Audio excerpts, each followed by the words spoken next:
essa é uma verdade da turma. Bueno, vamos a começar aí. Vaso. Bom, o que é o vaso?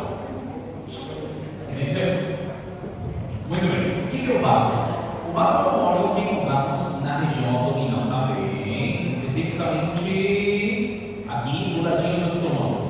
É muito comum que encontremos imagens, por exemplo, associando o sistema digestivo ao vaso, sim? Mas realmente um e outro não tem nada a ver, sim? Para que saiba. O que acontece? O vaso ele compartilha uma rede vascular com todo o sistema digestivo. Por isso que normalmente eles são desenhados aqui um do lado do outro.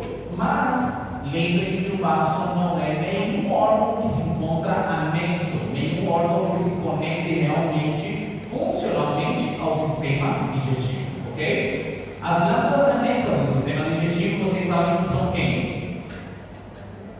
Quais são as glândulas anexas ao sistema digestivo? Vesícula biliar pode ser, mas é mais para cima. Fígado, pâncreas, esses são os órgãos que são anexos ao sistema digestivo. O vaso tem a ver com o sistema digestivo?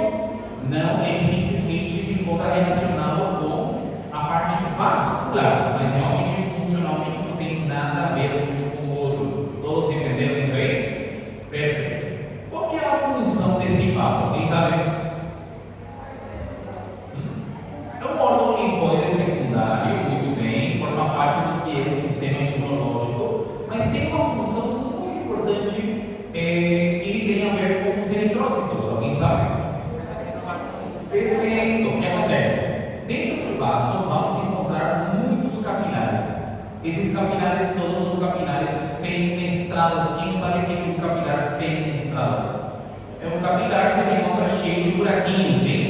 Esse capilar fenestrado, ao redor dele, vamos encontrar uma rede formada por macrófagos. Os eritrócitos, que são jovens, que são normalmente têm menos de 90 dias, eles são muito rápidos, sim? Podem deformar a membrana plasmática e passar perfeitamente no meio da rede, mas os que são mais velhos não conseguem. Então são presos por quem tem que vá pegando todos esses eritrócitos mais velhos?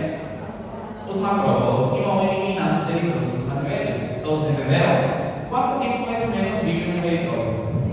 120 dias, perfeito, muito bem, 120. Muito bem. Então, esse aqui é praticamente o cemitério, sim, o cemitério dos glóbulos vermelhos. Todo mundo entendeu? Seguinte, vamos ver.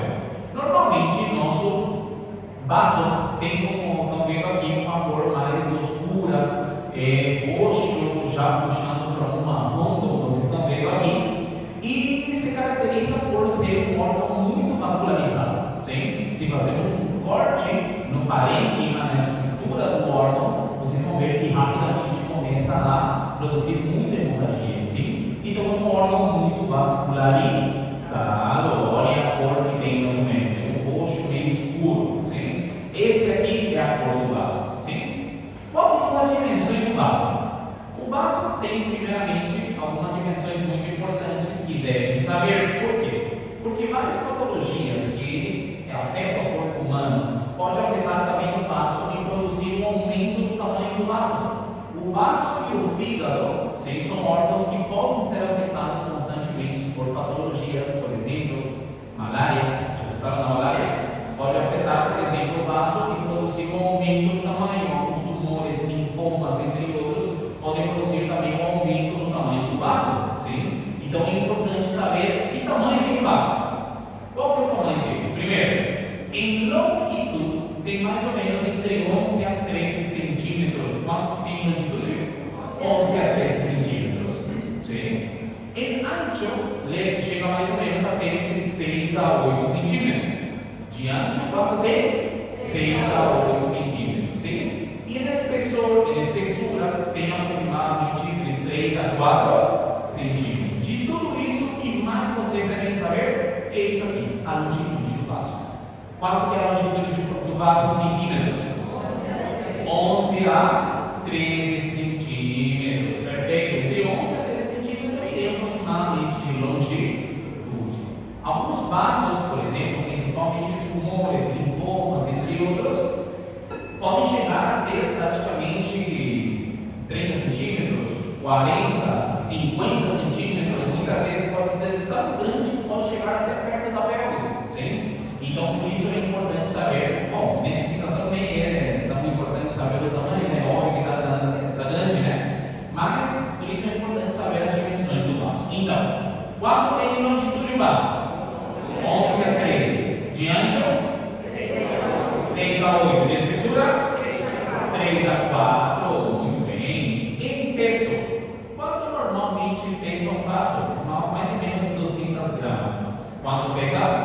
200 gramas. Sim. Um vaso pesa aproximadamente quantos gramas?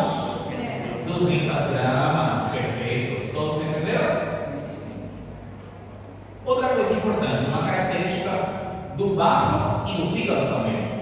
Esses dois órgãos são muito frágeis, sim? Quando eles, por exemplo, sofrem algum tipo de corte muito difícil, por exemplo, parar a hemorragia, porque não podemos suturar o baço de forma comum. Quando tentamos suturar o baço, o que acontece? Ao tentar amarrar praticamente o fio, o que acontece? Corta o baço. Sim? É como se fosse uma gelatina, perfeito? Um pouquinho mais resistente, né? Mas assim mesmo, se vocês tentam fazer isso, vão cortar de novo o vaso. Então, um órgão muito frágil, um órgão muito frio, com qualquer golpe nessa região onde está o vaso, perfeitamente podem romper o vaso. Sim? Então, devem saber que é um órgão muito frágil. Sim? Onde encontramos normalmente o vaso? O vaso se encontra por cima, que seria essa flexura aqui, que é a flexura cólica esquerda. Está por cima da flexura cólica esquerda. Estão vendo aqui? Também se encontra por cima do rim e da glândula suprarrenal. Sim, do lado esquerdo, né? Agora, está por trás desse órgão que cortamos aqui. Que órgão que é? O estômago. Se encontra por trás do estômago e por baixo, obviamente, do diafragma. Está por baixo do diafragma, por cima da flexura, mas por baixo do diafragma. Isso torna ele, obviamente, um órgão abdominal, tudo bem? Mas, olhem aqui. Aqui ao lado do vaso, o que estamos observando aqui nessa imagem? Costilhas. Então, esse que parede é? Parede abdominal? Não, é parede dentro. É parede torácica. Isso significa que o vaso se encontra dentro da cavidade abdominal, só que está coberto por que parede? Parede torácica. Como é que chamamos os órgãos que estão dentro da cavidade abdominal, mas cobertos por parede torácica? Órgãos toracoabdominais. Perfeito. Então, o vaso é um órgão toracoabdominal? Sim, é um órgão toracoabdominal. Sim. Se encontra dentro da cavidade abdominal e coberta por parede torácica. Muito bem. Seguinte. Estão entendendo até bem? Tudo bem? Quanto que tem de longitude do vaso? 11 a 3. De ancho? Espessura? Peso? Perfeito. Aproximadamente. Muito bem. Muito bem. Como que é a configuração externa do nosso vaso? O vaso se caracteriza por ter duas caras. Primeiramente, desse lado, vamos ver que tem uma cara externa aqui, meio redonda. Essa cara aqui é chamada de cara diafragmática. Cara que é? Por que chama diafragmática? Porque se encontra em contato com o diafragma. Muito bem. Vocês estão vendo algum tipo de marca, alguma coisa por aqui? Não, né? Perfeito. Vamos para outra cara. Aqui por dentro, sim, em direção medial. Essa cara aqui que estamos vendo tem várias marcas, estão vendo? Parece que pressionaram e afundou nessa parte, certo? Isso chamamos de impressões. Como chamam? Impressões. Que órgãos produzem essas impressões? São várias vísceras que produzem essas impressões, como o estômago, o colo, vamos saber isso aí. Mas isso significa que todas essas impressões se encontram formadas por vísceras. Sim? Então, por isso, essa cara que estamos vendo aqui, vamos chamar de cara visceral. Muito bem. Essa aqui é a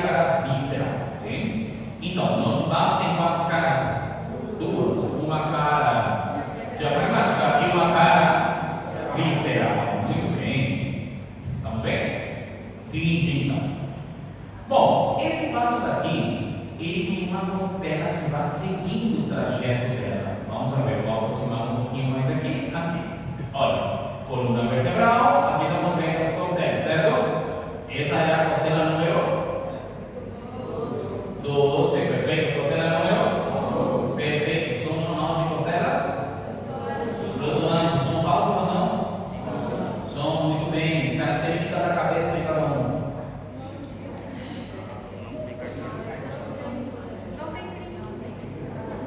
Não fizeram anatomia? Quantas carinhas que tem na cabeça? Não tem carinha. Então ele está separado da coluna vertebral, flutuando aqui sem contato na coluna. Tá bom, muito bem. Está difícil, né? Cadê? Isso, Tião. Muito bem, vamos voltar aqui. Sim? Vamos fingir que nada aconteceu, tá bom?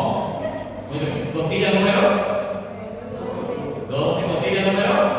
Costilha número? Costilha número? E essa é a costilha número 8. Entre todas essas costelas, tem um que segue perfeitamente o trajeto do nosso vaso. Qual que é a costela que segue o trajeto do vaso? A costela número 10. Perfeito. Então, escrevam aí.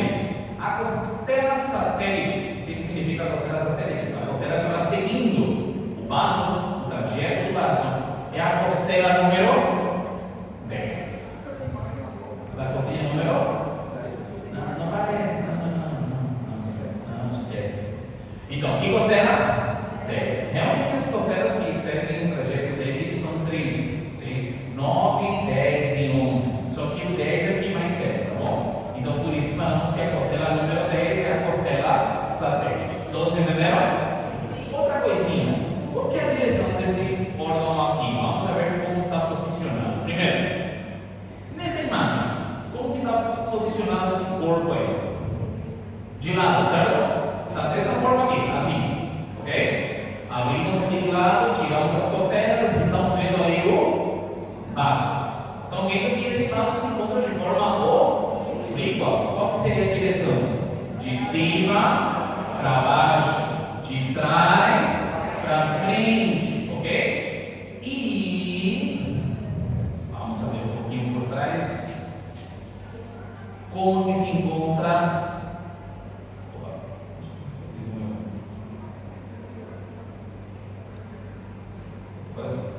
Muito bem. Como se encontra posicionado no nosso vaso? Esse é o vaso, certo? E ele está dessa forma, de forma oblíqua. É de medial para lateral. Muito bem, vai de medial para lateral. Então, o vaso se posiciona de que forma? De cima para baixo, de trás para frente e de lateral para. Perdão, de medial para lateral. Muito bem, de medial para. De medial para onde? Para lateral. Todo mundo entendeu até aqui? Perfeito, muito bem. Que costela que é a costela satélite? 10, perfeito. Qual que é a costela que segue perfeitamente o trajeto dele? Quanto pesa? Longitude? 11. Muito bem, perfeito. Continuamos então. E qual que é a única parte móvel do duodeno? Bulbo, muito bem, perfeito. Está vendo como eles usam? Assim, deixa eu falar que é uma prova difícil. É uma pausa. Eu nunca acredito que isso. Nunca acredito. É que não estudam, não é? Muito bem. Você já viu que é a mãe ali, né? Se querem falar alguma coisa dela, é esse momento. A última vez que veio com a mãe aqui, lembra? A filha já não veio mais. Ela não era dessa sala. Ela já não era dessa sala. Ela só veio assistir. Não, ela era dessa sala. Ela fez a prova. Sim, ela estava fazendo anatomia.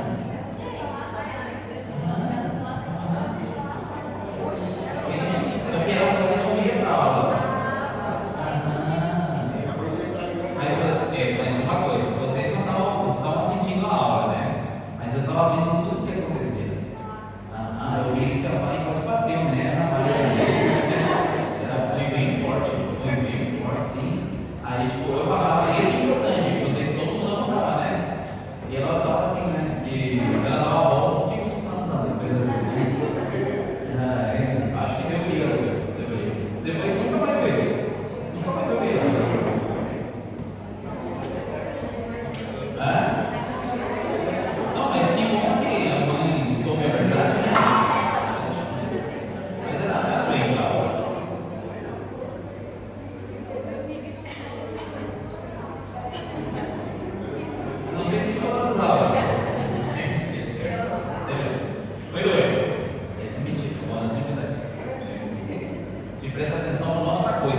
E aqui estamos vendo todas as impressões do vaso, ok?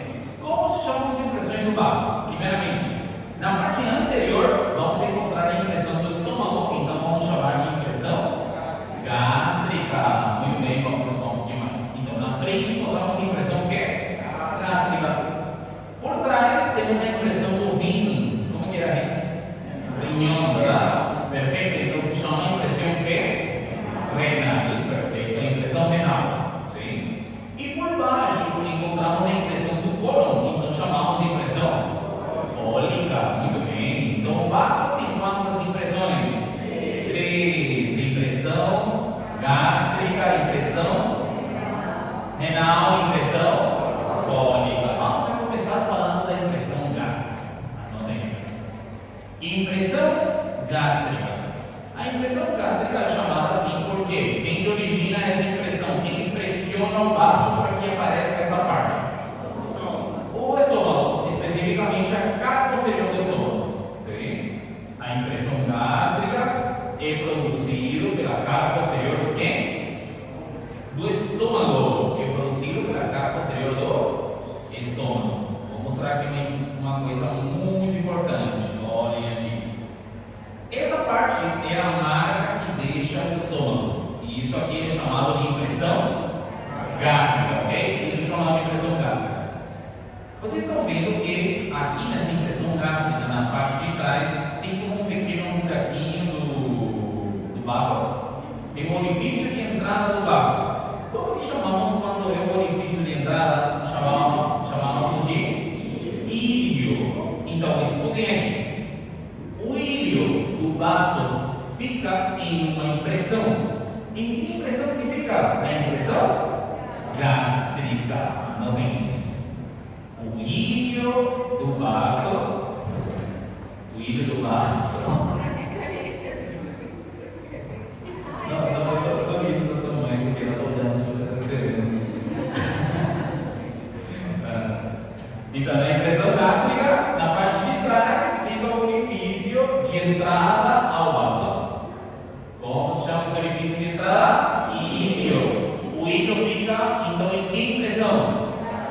Na impressão gástrica. Muito bem. Na impressão qual? Gástrica. Vai cair isso na prova, tá bom? Sim?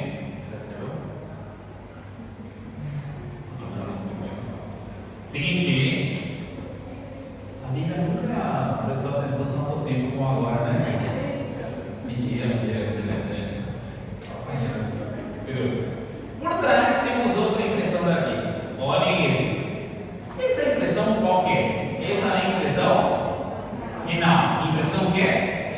Renal. Por que se chama impressão renal? Perfeito, porque é produzido por quem? Por el riñón.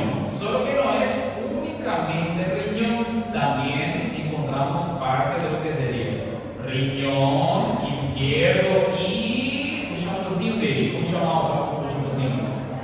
Glândula quê? La glândula suprarrenal. Perfeito, muito bem. A glândula suprarrenal. Então, que órgãos produzem a impressão renal? Dois órgãos, né? O rim esquerdo e a glândula suprarrenal. Muito bem. O rim esquerdo e a glândula suprarrenal. Perfeito. Todos entenderam hasta aqui? Bueno, observen aqui. Que impressões aprenderam nessa aula? Gástrica e renal. Que impressão é esta? Gástrica. Encontramos alguma coisa nessa impressão gástrica? O que encontramos? O íleo. Perfeito. Muito bem. Que impressão que é essa? Esse é a renal, né? Gástrica, renal. Tudo bem aqui? Quem produz a impressão gástrica? Que parte do estômago? Cara posterior. Quem produz a impressão renal? O rim esquerdo, obviamente. Só o rim esquerdo. Também a glândula suprarrenal. Quanto que é a longitude do vaso? Peso dele. Muito bem. Seguinte. Impressão cólica. Esse aqui é o que chamamos de impressão cólica. A impressão cólica fica na parte de baixo. Sim? Gástrica na frente, renal atrás, e na parte de baixo fica a impressão produzido pelo cólon. Mas que parte do cólon? Não tem aí. Vamos ver aqui uma imagem. Aqui, esse aqui perfeito. Muito bem. Então, nossa impressão cólica estaria mais ou menos por aqui, ok? Essa impressão cólica está produzida pelo cólon, certo? Mas que cólon? Essa parte do cólon é chamada de cólon o quê? Cólon transverso. Que cólon? Cólon transverso. Muito bem. E esse daqui também. Quem que é esse daí? Uma flexura. Que flexura? Flexura cólica esquerda. Flexura cólica que? Esquerda. Muito bem. Anote uma coisinha aí. A flexura cólica esquerda, então ele entra em contato com o baço. Por isso também é chamado de flexura esplênica. Flexura que? Esplênica. A flexura cólica esquerda. Como é que é chamado também? Flexura esplênica. Flexura que? Esplênica. Todo mundo entendeu até aqui?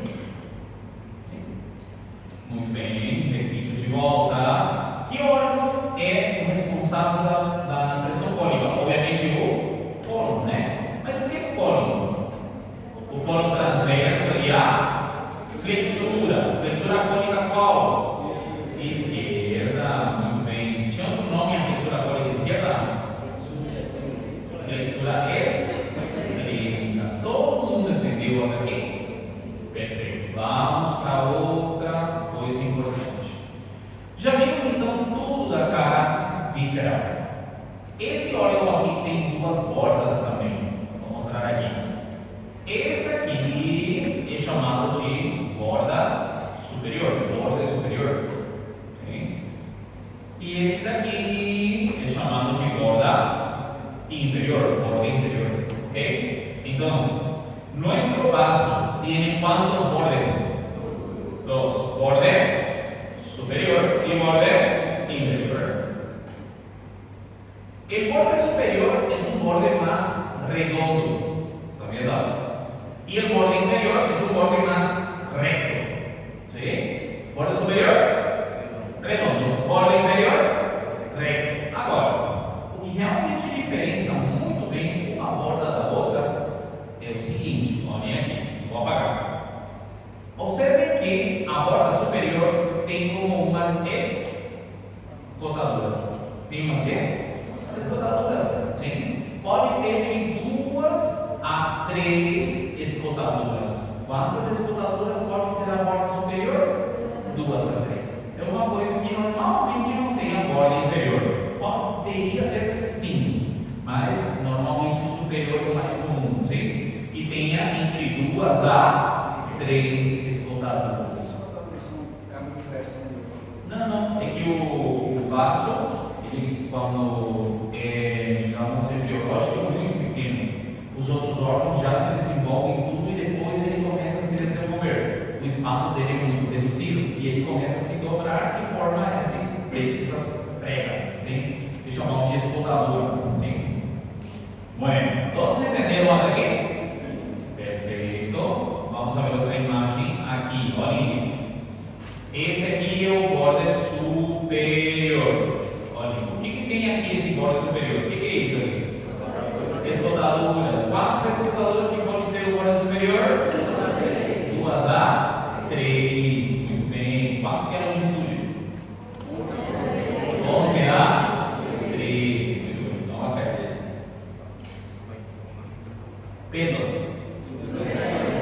200 quê? Gramas, perfeito. Vou colocar quilos.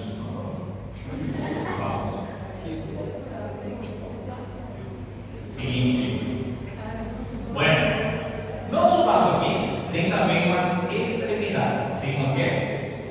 Extremidades. Muito bem. Vou mostrar aqui. Olha. Sim.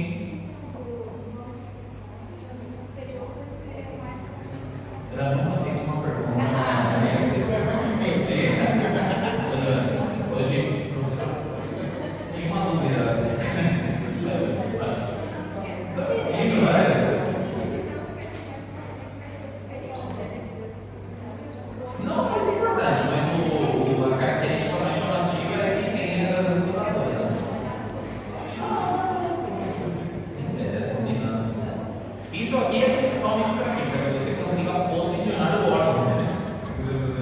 Algerônica. Então, outra coisinha. Esse órgão aqui tem também extremidades. Tem ver? Extremidades. Esse daqui é chamado de extremidade anterior e utilidade é chamado de extremidade o quê? Olhem bem. As extremidades se encontram ao mesmo nível ou um está para baixo, outro está para cima? Dúvida? Um para baixo, outro para cima, certo? A extremidade anterior, esse daqui, está para baixo.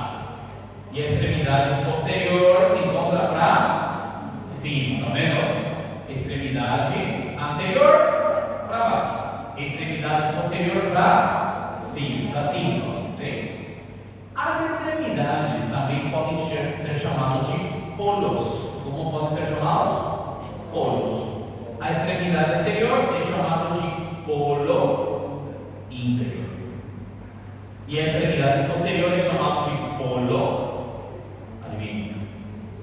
Superior. Sim? Esse é outro nome também. Podem chamar de extremidade anterior, posterior. Ou polo inferior, polo superior. Todos entenderam? Sim? Qual das extremidades está para baixo? Qual das extremidades está para baixo? A anterior. Qual das extremidades está para cima? Posterior. Muito bem, perfeito. Todos entenderam? Sim. Confunde isso do polo para extremidade, né? Perfeito. Por isso, normalmente eu utilizo essa palavra extremidade. Extremidade anterior, extremidade posterior. Sim? O anterior está para baixo. O posterior está para cima. Todo mundo entendeu? Sim? Perfeito. Muito bem. Seguimos. Vamos a ver aqui histologia. Mentira. Não, estou pensando. A parte interna do vaso. Isso aqui você já viu, né? Sim, né? Perfeito. A parte interna do vaso vamos encontrar normalmente o seguinte. Olha. Eles têm alguns núcleos chamados de pulpa branca, que são núcleos leucocitários, ou seja, aí encontramos leucocitos, linfocitos especificamente, e por fora é chamado de pulpa roja. Por que chamamos de pulpa roja? Porque aqui encontramos os capilares fenestrados. Como chamamos os capilares fenestrados? Sinusoides, ok? Aí encontramos um monte de sinusoides, né? Não interessa, né? Para mim, para a histologia, sim, mas bem na prova. Já caiu. E errado. Por quê? Que o vaso é encapsulado.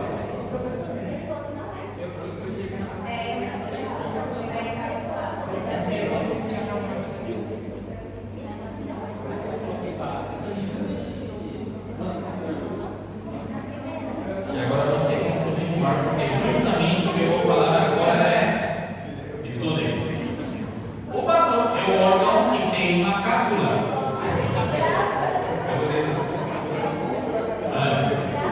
Isso acontece, né? Segundo a tarjeta, ó. Segundo a tarjeta.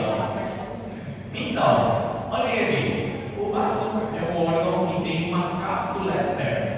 Sim? Os órgãos que são maciços dentro da cavidade abdominal são órgãos que se caracterizam por ter uma cápsula. Sim? Por exemplo, nesse caso, o baço, por exemplo, também o fígado, o rim, entendem? Esses órgãos eles se caracterizam por ter um tecido conjuntivo um pouquinho mais grosso na periferia e isso chamamos de cápsula. Então, o baço tem uma cápsula na parte externa? Sim, o baço é um órgão capsular, tem uma cápsula. Muito bem. Lindo, né? Perfeito. Seguinte, vamos para o que interessa. Peritoneo. Vamos começar? Bueno, escutem aí. O vaso é um órgão peritonizado. O que significa isso? Está coberta por peritoneo. Muito bem. Vamos saber onde tem peritoneo. Esse aqui é o vaso.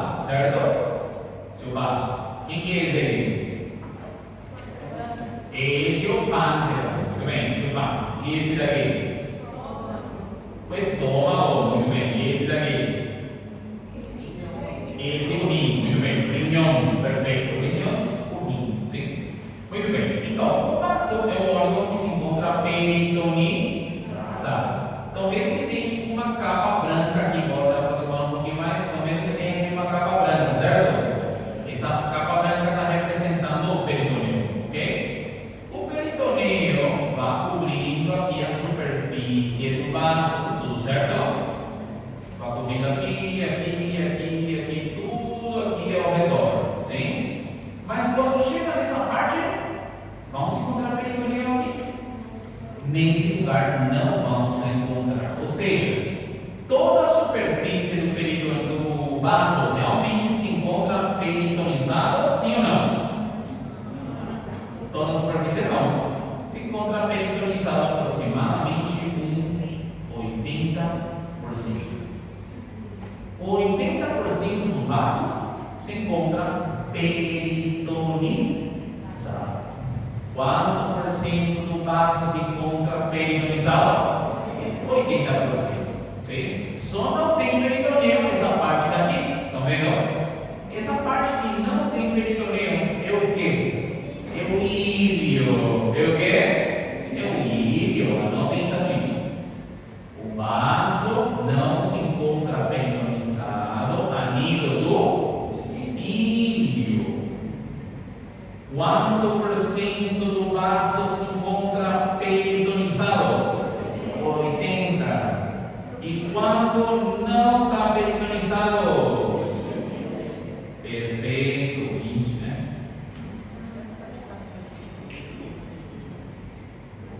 Aí sim, né? Ele tem um pouquinho de peritoneu aqui. Tá vendo? Essa parte das cavidades. Essa parte tem um pouquinho de peritoneu. Todos entenderam até aqui? Muito bem, agora eu vou explicar uma coisa que vocês já sabiam, ok? Mas provavelmente não lembro. Não sei, né? O que é esse que vocês disseram? Esse é o estômago. E esse aqui? Esse é o pâncreas. Muito bem, perfeito. O estômago e o pâncreas se encontram conectados com o baço, se encontram unidos ao baço.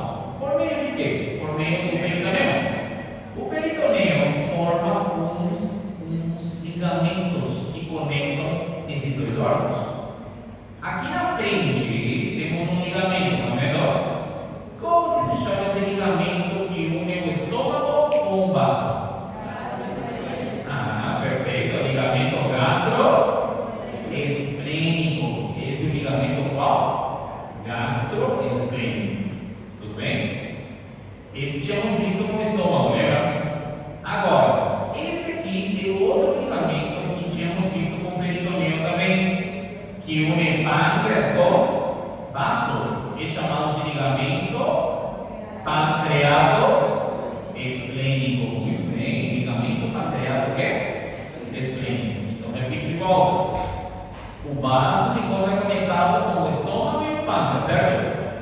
Com o estômago por meio do ligamento gastroesplênico, com o baço por meio do ligamento, com o pâncreas por meio do ligamento pancreado esplênico.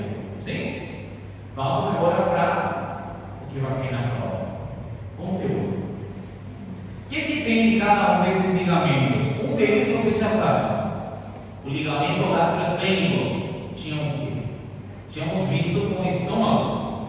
O ligamento gastroesplênico se encontram aí vasos sanguíneos. Que vasos vamos encontrar nesse ligamento? Os vasos gástricos curtos e os vasos gastropiclóricos esquerdos. Que encontramos no ligamento gastroesplênico, os vasos gástricos curtos e os vasos gastropiclóricos esquerdos. Muito bem. O que é esquerdo? Vasos curtos.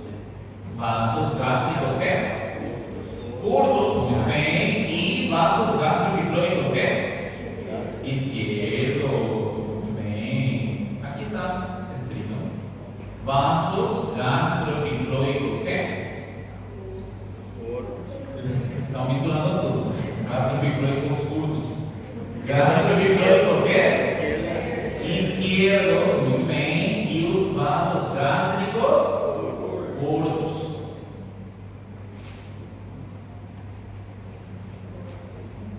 Você viu? Sim. Sim? Perfeito. Você viu? Muito.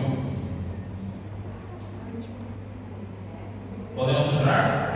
Seguinte, vamos para o outro ligamento. Vamos para aqui. Olha, esse daqui é o ligamento pancreato esplênico. Vou até aproximar um pouquinho mais. Até aí, vamos. Muito bem. O que encontramos aqui nesse ligamento pancreato esplênico? No ligamento pancreato esplênico vamos encontrar, obviamente, um pedaço do pâncreas, certo? Essa parte do pâncreas é chamado de cola. Como chama? Cola. Essa parte do pâncreas se chama cola do pâncreas. O que significa cola? Rabo, tá bom. Pode ser. Eu gostava mais de cabo, mas tudo bem. Se vocês querem rabo, tal. Então, cola, sim? Essa cola, a cauda do pâncreas, ok? Cola de quê? Del pâncreas, sim? Saúde. E depois também encontramos aqui o quê? Isso aqui é uma veia, tá vendo? Isso aqui é uma artéria. Esse aí são os vasos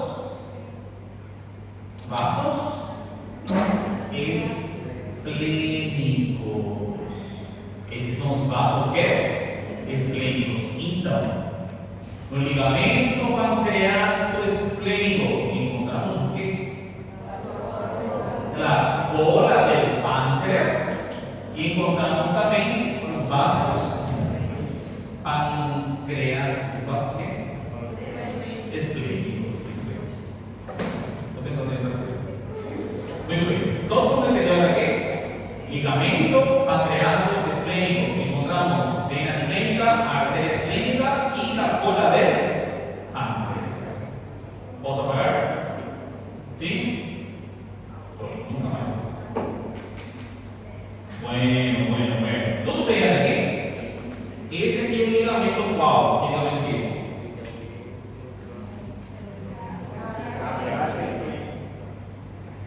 Esse é o ligamento gastroesplênico. Encontramos o ligamento gastroesplênico. Gástricos curtos e gastrobiflóico. E direito e esquerdo? Esquerdo, muito bem. Observem aqui porque não quero que se percam nisso. Escutem. Então, quero que entendam primeiro o que vai acontecer. Escutem. São dois ligamentos então que temos entre o baço e os órgãos que estão medialmente, certo? Sim? Na frente temos um ligamento gastroesplênico, certo? E por trás temos o ligamento pancreato esplênico, certo? São dois ligamentos que encontramos, sim? O que acontece com esses dois ligamentos? Escutem bem e olhem para mim. Os dois ligamentos na parte de cima se juntam e na parte de baixo também. Os dois ligamentos, o gastroesplênico e o pancreato esplênico, que acontece na parte de cima, se juntam e por baixo também. Por cima e por baixo formam então o outro ligamento.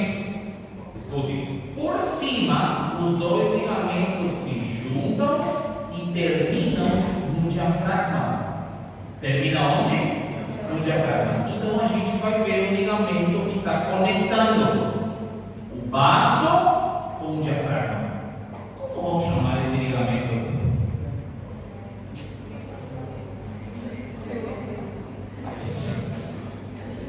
Estão entendendo tudo até que eu falei? Até que fiz a pergunta. Olha. Freno esplênico. Qual? Freno esplênico. Então, repita de volta. São dois ligamentos, certo? Na frente, qual que é? Gastro esplênico.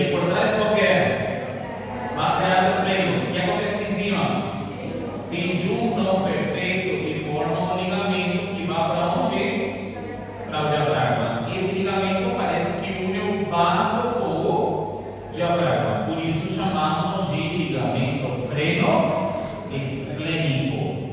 Ligamento freno esplénico. Vocês sabem que a palavra freno significa diafragma e espleno tem a ver com baixo. Então, aí em cima forma um ligamento freno esplénico. Estamos vendo aqui. Vou mostrar outra imagem aqui para que entendam um pouquinho melhor. Olhem aqui. Observem essa imagem. Sim? Esse aqui é o baço, correto? E olhem aqui. Esse ligamento cortamos, porque cortamos um órgão aqui. Que órgão que era que estava aí? O estômago, tiramos o estômago, então ficou o resto do ligamento aí, certo? E por trás temos esse ligamento daqui. Esse é o pâncreas, certo? Que ligamento que é então esse daqui? É o pancreato qual? Pancreato qual? Esplênico. Vou aproximar ainda mais. Olha. Esse ligamento gastroesplênico se une com o ligamento qual? Pancreato esplênico. Vão até o diafragma e conectam aqui o baço com o diafragma. Como se chama nosso ligamento que se forma aqui? Freno esplênico. Todos entenderam? Aí forma o ligamento freno esplênico.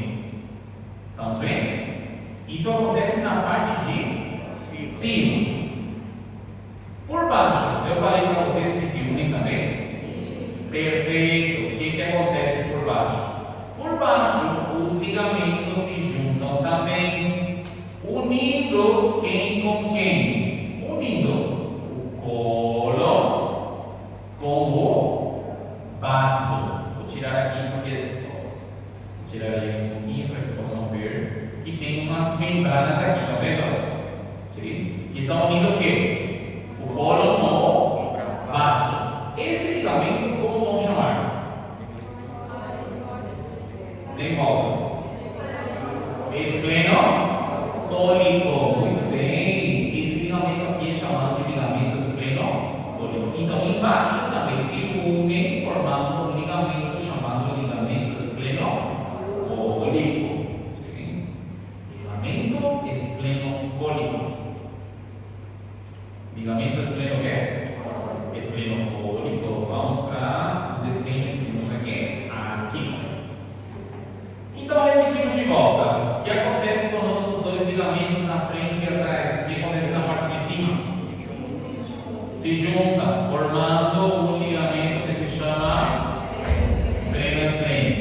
Embaixo se junta também? Sim, formando um ligamento que se chama espleno-cólico. Todo mundo entendeu? Perfeito, muito bem. Espleno-cólico e na parte de cima, ligamento do freno esplênico. Todos entenderam até aqui? Sim? Perfeito. Vamos ver agora. O espleno-cólico também é chamado de espleno-cólico de Buin.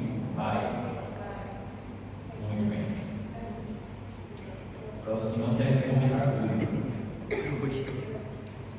Para os que já pisam um pouquinho mais. Vai. Todos entenderam? Sim? Vamos aí. Vamos aí. O quê?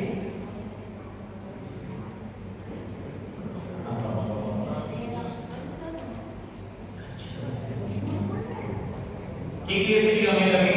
Se eu, agora, por exemplo, eu posso colocar imagens na prova.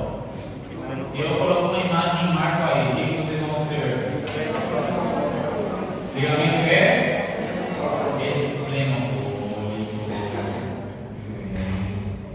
Eu vi que os outros professores estão colocando imagens. Eu vou colocar.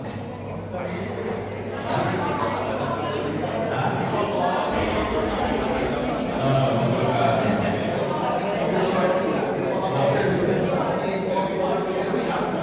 Vou usar o desenho do tarjeta.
Pinte, muito bem. Vou colocar. Se você pintar errado, é muito provável. Pinte a tela polar superior. Se... Por quê?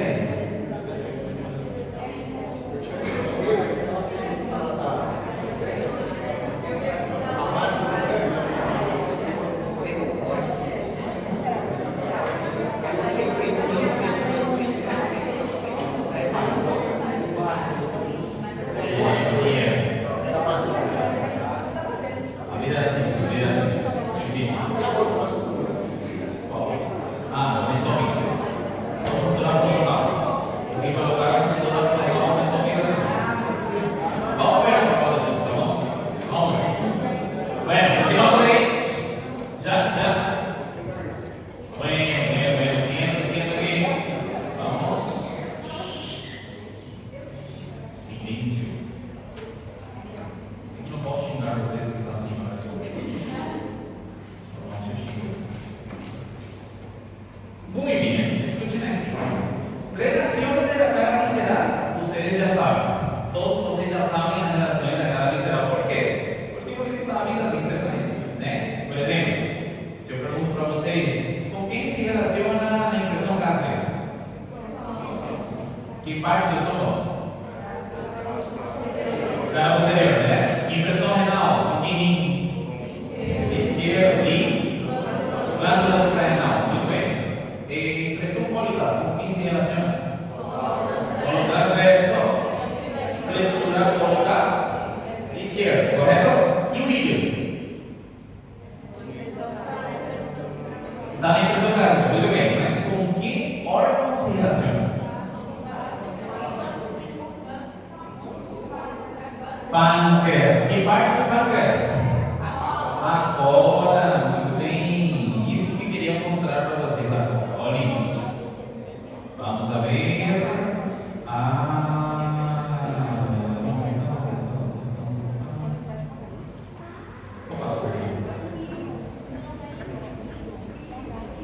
Aqui, observem. Vou aproximar. Aqui. Aproximar um pouquinho mais. Muy bien, observen. De este lado estamos viendo el vaso, ¿correcto? ¿Sí? De adelante para atrás, ¿qué órgano es aquí en blanco ahí? Estómago, muy bien. Estómago. ¿Ese que parece una señora? El páncreas, ¿sí? Riñón, perfecto. Aquí se encuentra el hillo del vaso, ¿ok? ¿Ese aquí qué queda? O ilho do vaso. E o ilho do vaso se relaciona diretamente com isso. Aí, o que é isso? Cola de pâncreas. Anotem aí. El hillo del vaso se relaciona con qué? Cola del páncreas. El hillo del vaso se relaciona con qué? Cola del páncreas. Este aquí ese es el hillo del vaso, ¿sí? Es el hillo del vaso. ¿Y qué parte del páncreas es esto? Cola. Entonces se relaciona con la cola del páncreas. Muy bien. No. Sobre. Sí, sí.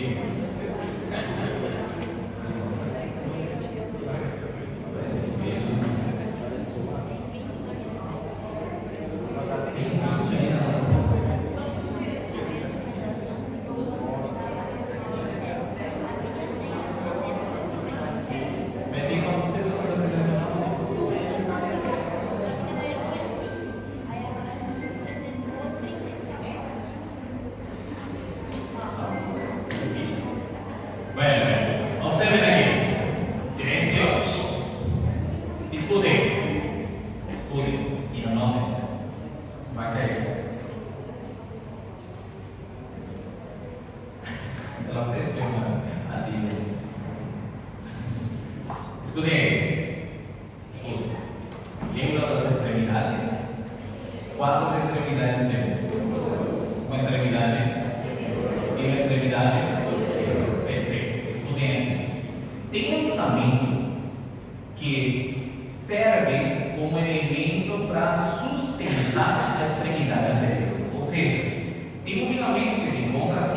forma transversal, ok? E nossa extremidade anterior do baço descansa em cima dela, okay? Em cima do ligamento.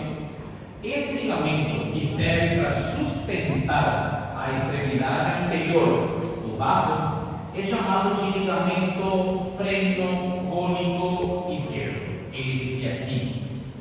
Esse ligamento é chamado de ligamento frenocônico esquerdo. O que é o ligamento frenocônico esquerdo? A flexura cônica esquerda com o diafragma. Sim, repito de volta. Vou apagar aqui. Aqui então temos um ligamento. Está vendo o ligamento? O que une esse ligamento? Une o diafragma, muito bem, com quem? Com a flexura cônica esquerda. Esse ligamento une então a flexura cônica esquerda com o diafragma. É chamado de ligamento frenocônico esquerdo. Ok? Como chama o ligamento? Frenocônico esquerdo. E o que ele faz? Ele serve como elemento para sustentar a extremidade do baço. A extremidade anterior. Sustenta a extremidade anterior do baço. Faz o quê? Sustenta a extremidade anterior do baço. Todo mundo anotou bem? Por isso esse ligamento também é chamado de sustentáculum lienis. Como também se chama esse ligamento? Sustentáculum lienis. A palavra lienis vem do grego que significa mastro e mestor. Então, sustentáculum lienis. Sim? Então, o ligamento frenocônico do lado esquerdo, ele sustenta a extremidade anterior do baço. Esse ligamento é chamado também de sustentáculum lienis. Todo mundo entendeu? Vou colocar na prova. Pinta o sustentáculum lienis. Se você pintar errado, eu tiro de você um ponto, não? Porque, cara, e sem sair da linha.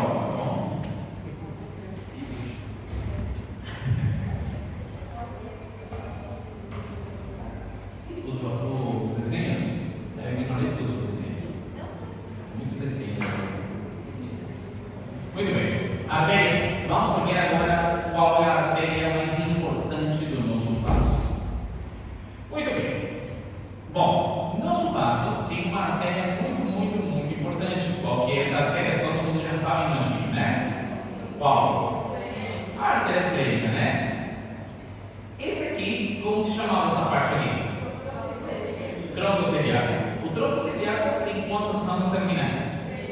3, muito bem. E essa daqui vai para o estômago, é chamado de gástria esquerda. Esse aqui é para o duodeno, aqui. Fígado também se chama como?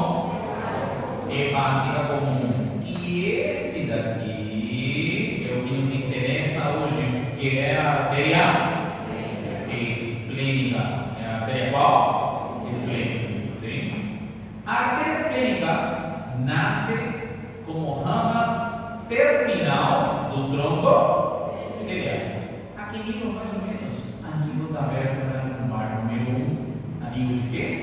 Da vértebra lombar número 1. Então, a artéria esplênica é rama que? Terminal do tronco celíaco. Sim? A que nível mais ou menos nasce? A nível da vértebra lombar número quanto? Número 1. Todos entenderam? Sim. Posso apagar isso aqui? Ok, muito bem. Então, aqui nasce nossa artéria esplênica. Do tronco qual? Tronco celíaco. A nível da vértebra lombar? 1, perfeito. Nasce daí.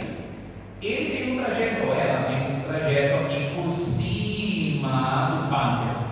Vai seguindo essa parte do pâncreas. Que parte do pâncreas que é? É o borde superior. Que borde é? Borde superior. Sim? Vai seguindo a borda superior do pâncreas. Ok? Depois, o que acontece?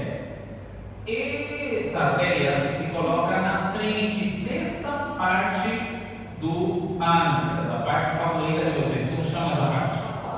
Cola, perfeito. Se coloca na frente da cola do pâncreas. Sim? Importante essa cola do pâncreas, né?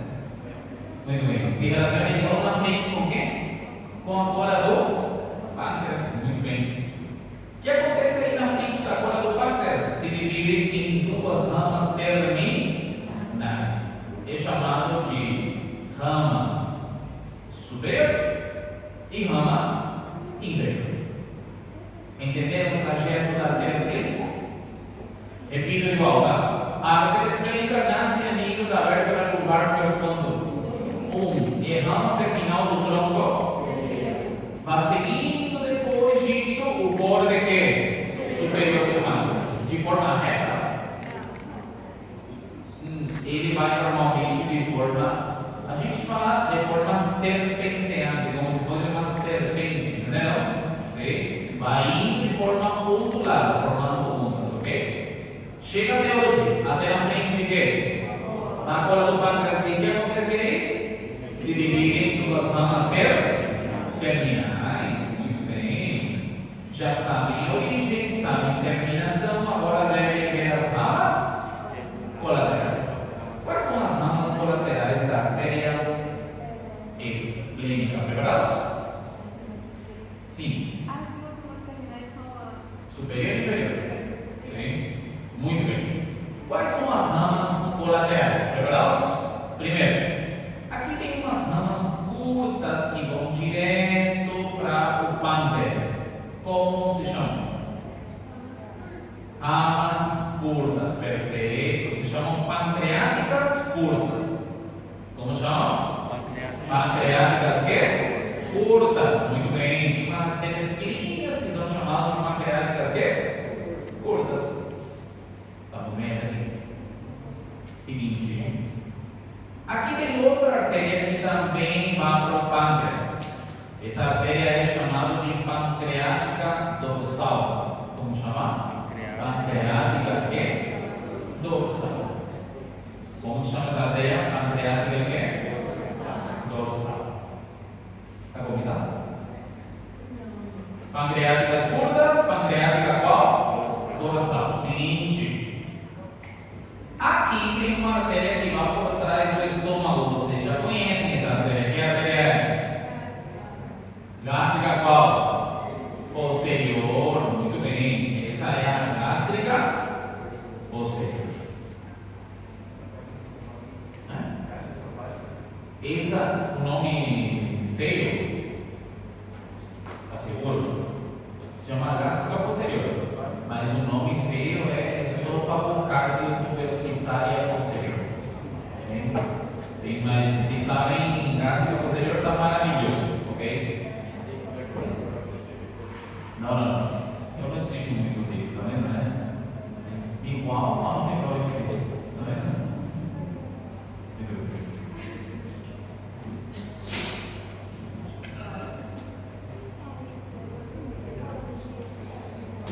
A histologia que fala que é difícil. Anatomia não. Então, né? A minha prova. Tá bom, perfeito. Muito bem. Todo mundo entendeu até aqui? Vamos para o outro. Olhem aqui. Essa artéria vai para a extremidade posterior do vaso. Vocês lembram do outro nome da extremidade posterior? Polo. Perfeito, muito bem. Polo que? Superior. Então, essa artéria daqui é chamada, escutem, artéria polar superior. Artéria que? Polar superior. Artéria polar superior. Como chama? Artéria polar superior. Por que chama polar superior? Porque ó, o polo superior. Muito bem. Polar superior. Da extremidade posterior. Muito bem. Todo mundo entendeu? Então até agora, origina ramas para o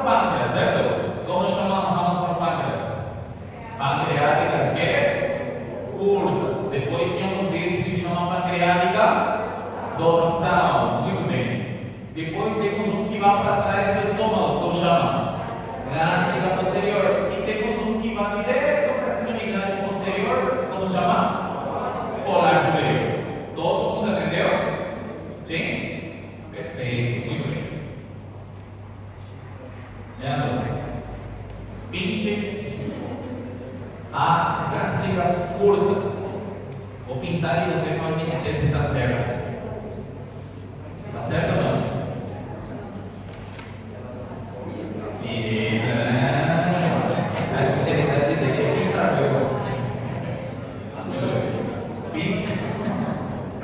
Pinte a gástrica posterior, tá certo?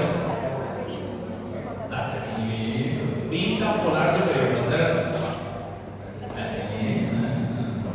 Vou colocar na mão por você. Mas não pinta errado, tá bom?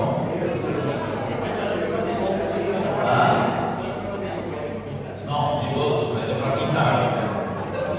O Leandro pediu, vai ter. Não. Bueno. Vamos aí. Seguinte. Lembra das ramas terminais? Quantas ramas terminais são? Superior? É? Inferior. Escutem aí. Silêncio.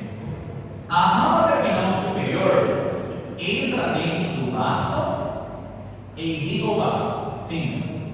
Não tem muita coisa que dizer. Se divide em várias ramas finas que vão para o vaso, mas são todas ramas para o vaso. Entra no nível e entra dentro do vaso e irriga o vaso. Essa é a rama terminal superior. A rama terminal inferior também faz isso, mas ela origina três colaterais antes de entrar no vaso. Quais são essas três colaterais? Origina uma rama que vai para a curvatura maior do estômago. Como se chama? Artéria gastroepicloica esquerda. Muito bem. Gastroepicloica qual? Esquerda.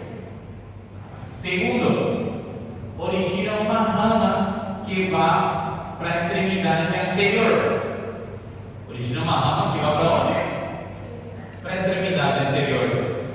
Como vai se chamar? A polar inferior. Muito bem. Origina a polar que é inferior. Muito bem. Estamos bem? E por último, origina umas ramas que vão aqui para essa parte do estômago. Estão vendo que são ramas curtas? Como se chamam? Gástricas curtas. Muito bem. Originam as artérias gástricas que? Curtas. Então, repito de volta. A artéria esplênica origina quantas ramas terminais? Não, terminais. Duas, né? Uma superior e outra? A superior entra dentro do vaso, não nos interessa, ok? A inferior também. Mas antes disso, origina três ramas que? Colaterais. Quais são essas ramas colaterais? Primeiro, gastroepicloica esquerda. Polar inferior. Polar que é? Inferior. E as gástricas curtas. Escutem aqui, não se compliquem. Sim? Essas continuam sendo então ramas colaterais da esplênica. Entendem? Só que é da terminal da esplênica. Sim? Na prova, por exemplo, eu vou perguntar para vocês quais são as ramas colaterais da esplênica. Se vocês colocam, por exemplo, gástricas curtas, polar inferior ou gastroepicloica esquerda, está correto também, porque no final são ramas todas da esplênica. Só que é da terminal, mas não tem problema, todo mundo entendeu? Sim? Então, vocês podem diretamente falar: a gastroepicloica esquerda é uma colateral da esplênica. As gástricas curtas são colaterais da esplênica. A polar inferior são colaterais de quem? Esplênica. Entenderam? Sim? Estou falando isso porque até agora sempre falamos só esplênica. Sim? Porque no final são ramas da esplênica. Muito bem. Todo mundo entendeu isso aí? Muito bem. Olhem aqui. Alguém poderia me dizer, por favor, que artéria é essa?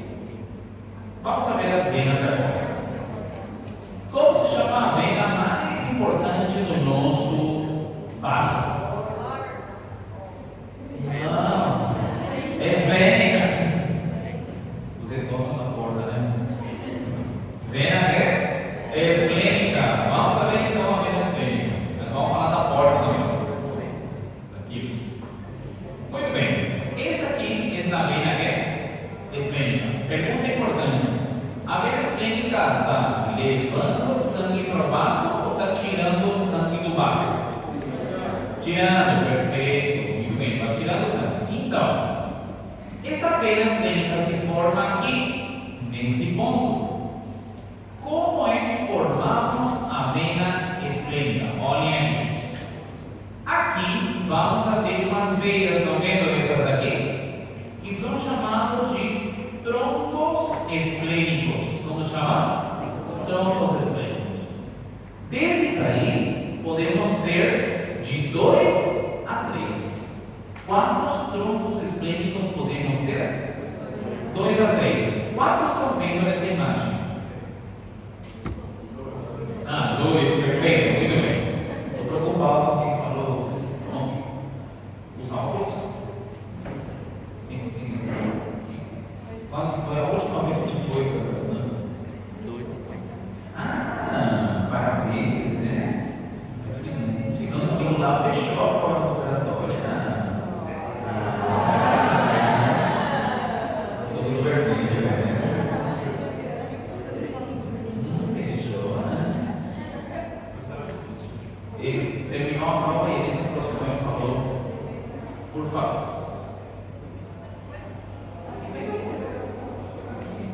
Muito bem. Me perguntou se está certo.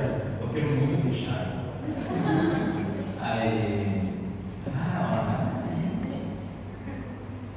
Não tenho nem acreditado em você. Mentira. Muito bem, muito bem. Continua assim. Sim. Ficou chateado. Você está vindo muito bem. Tá bom? E foi bem também na prova. Muito bem. Olha aí. Ele parece muito bonzinho, né? Ele é Gustavo. Gustavo, né? Muito bem. Então, esses aqui são chamados de troncos, quê? Troncos esplênicos. Muito bem. Quantos estamos vendo aqui? Estamos vendo aqui 2 troncos. Superior e inferior. Quando temos 3, assim, chamamos de superior, médio e inferior. Correto? Sim. Então, aqui nessa imagem estamos vendo quantos troncos esplênicos? 2 troncos. Um superior e outro inferior. Escutem aqui. Esses troncos, vocês estão vendo que estão se juntando, certo? Sim? Estão se juntando.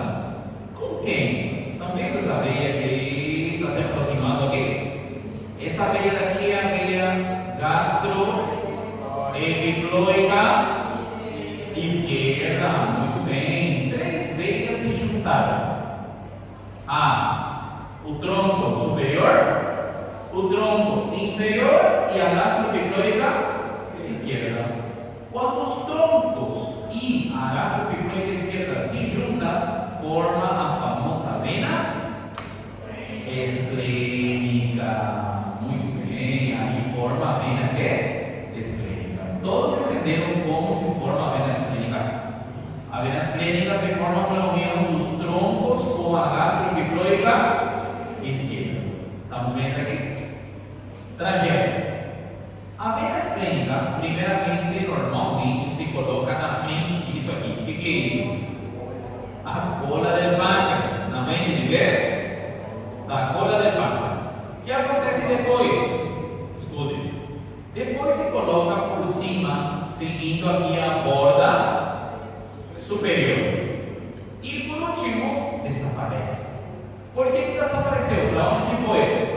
Foi para trás. E segue o trajeto por trás do pâncreas.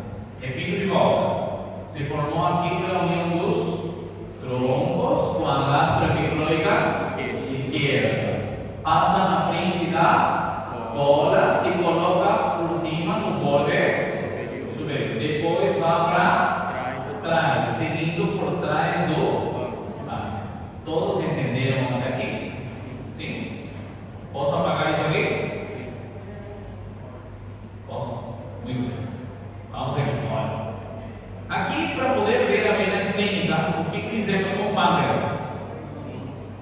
Cortamos o pâncreas, porque vocês sabem que a vena esplênica fica por trás. Perfeito. Olhem aqui. A vena esplênica vai continuar o trajeto aqui. E o que acontece Aqui, nossa vena esplênica se junta com outra vena, tá vendo? Essa outra vena que vem de baixo é chamada de vena mesentérica superior. Vena que? Mesentérica superior. Essa união acontece por trás do pâncreas, correto? Especificamente a nível do cuello do pâncreas. A nível de quê? Del cuello do pâncreas. A nível de quê? Cuello do pâncreas. Então, repito de volta. A vena esplênica se junta com a mesentérica qual? Superior. A união das duas veias acontece por trás de quem? Do cuello do pâncreas. Todo mundo entendeu? De novo. Tronco se une com a laço bifórica esquerda. Forma a vena esplênica. Na frente da cola. Passa para cima, fica no borde, passa para trás. Vá por trás do pâncreas. Depois se une com a mesentérica superior. Por trás de quê do pâncreas? Veia do pâncreas. Quando se juntam as duas veias, formam. É agora. Não, pera. Quando se juntam as duas veias, formam aqui a vena porta. Muito bem. Formam a vena quê?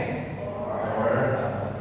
Sim. Quando se une a esplênica com a mesentérica superior, forma a vena porta. Forma a vena quê? Porta. Então a vena porta se forma por trás de que parte do pâncreas? Anotem isso. A vena porta se forma atrás do cuello do pâncreas. Todo mundo entendeu? Sim. Todo mundo está feliz? Podemos continuar? Perfeito. Uma última coisinha. Afluentes. Só quero que saibam um afluente da vena esplênica. Não é necessário saber os 70 que tem. Só devem saber o mais importante de todos. Como chama essa vena aqui? Mesentérica superior. Sim. Ela não é afluente da esplênica, porque ela se une com a esplênica para formar a porta, correto? Mas esse aqui é chamado de mesentérica inferior. Essa vena é a mesentérica inferior. E onde que está terminando a mesentérica inferior? Termina na vena esplênica. Então, qual é o afluente mais importante da vena esplênica? Mesentérica inferior. Todos entenderam? A mesentérica quê? Inferior. Muito bem. Posso apagar porque eu mostrei. Qual é o afluente mais importante da vena esplênica? Vena mesentérica inferior. Posso apagar? Sim? Tirando fotos? Sim? Sim? Posso apagar?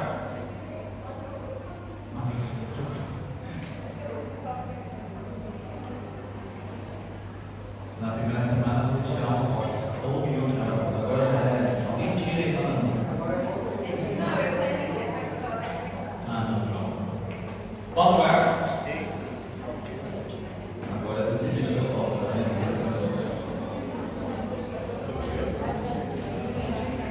Tá todo mundo ok? Ah, beleza. Posso apagar? Agora sim? Foi. Muito bem. Bueno. E esse aqui vocês já viram? Aqui, olha, só para que saibam que tem outros afluentes, ok? As venas pancreáticas, lembram das artérias pancreáticas?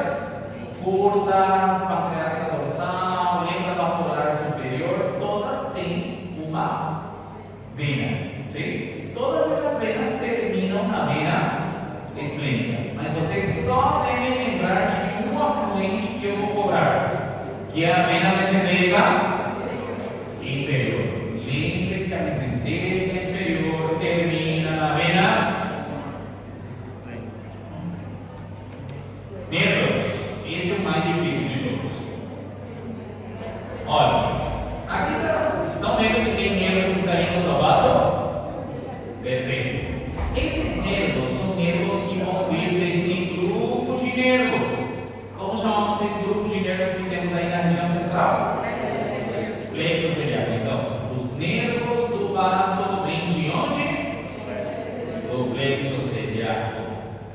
Sim. É só isso. Raiz esplênica. Escutem aí. O baço tem duas raízes. Sim? Ou seja, é uma raiz realmente que está dividida em dois planos. É chamado de plano anterior e plano posterior. Repito de volta. O nosso baço, a raiz do baço, realmente tem dois planos. Tem os quê?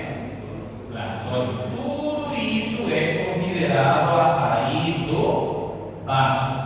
Sim? E essa raiz do baço tem quantos planos? Dois planos. O plano anterior está formado por um ligamento que se chama ligamento qual? Gastro qual? Gastroesplênico. Muito bem, perfeito. E o plano posterior se encontra formado pelo mais importante de todos, que é o ligamento qual? Pancreado qual? Esplênico. Sim? Então é assim. Eu não gosto muito dessa divisão que faz o livro, né? Mas fazer o quê? A raiz esplênica se encontra formada por quantos planos? Dois. Um plano anterior e um plano posterior. O plano anterior é esse que está na frente. Que ligamento que é? Gastroesplênico. E o plano posterior é esse que está atrás. Que ligamento que é? Pancreado esplênico. Então, nosso livro considera tudo isso como parte da raiz do baço. Entenderam isso aqui? Sim? Muito bem. Olhem aqui. Vou mostrar essa imagem aqui. Olha, é que o nosso livro lá da gente considera toda essa parte como parte da raiz. E diz que tem dois planos. Um plano anterior e um plano posterior. O plano anterior, que ligamento que é?